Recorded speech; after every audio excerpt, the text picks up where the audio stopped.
Yes, David Frick feels the same way about you. He wrote the he wrote the foreword. What can you tell us about David and the relationship between the two of you?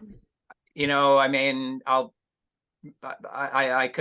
in danger of getting choked up about this. I mean, we talked about with the people at the publisher about the foreword and, whether or not I would write one or we'd have somebody else write one. I said, I don't want to do it. I think maybe an epilogue. I would write an epilogue and not a foreword and find somebody else to write the foreword.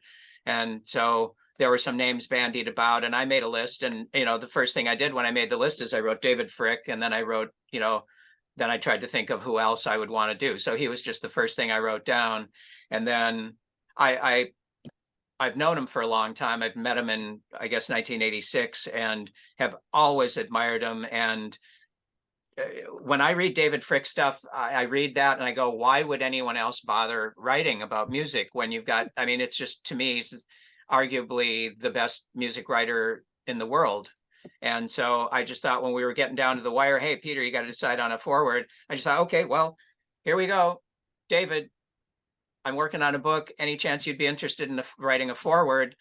I don't know, 90 seconds later, I get an email back saying, Peter, I'd love to do it. I'm with you.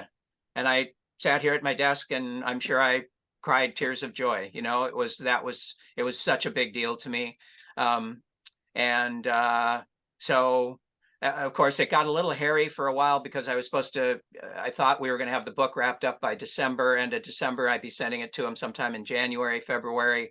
And, the editing process took longer. I didn't get it to him until May. By that time, his schedule had changed. He wasn't sure he was going to be able to do it. I was like losing my mind thinking, oh my God, I'm going to have to go to plan B.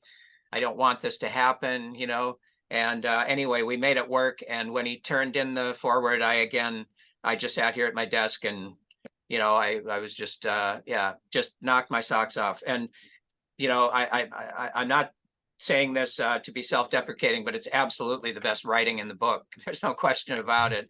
And I'm so deeply, deeply honored that I didn't have some of that stuff. I mean, I knew we had a connection, but I didn't know that the connection was as strong as it was apparently from what he wrote. So, and we're going to do a thing in New York. He's going to moderate a Q&A with Tommy Stinson and I and Craig Finn from the Hold Steady at the Rough Trade Records Rockefeller Center on December 6th. So I just can't wait for that.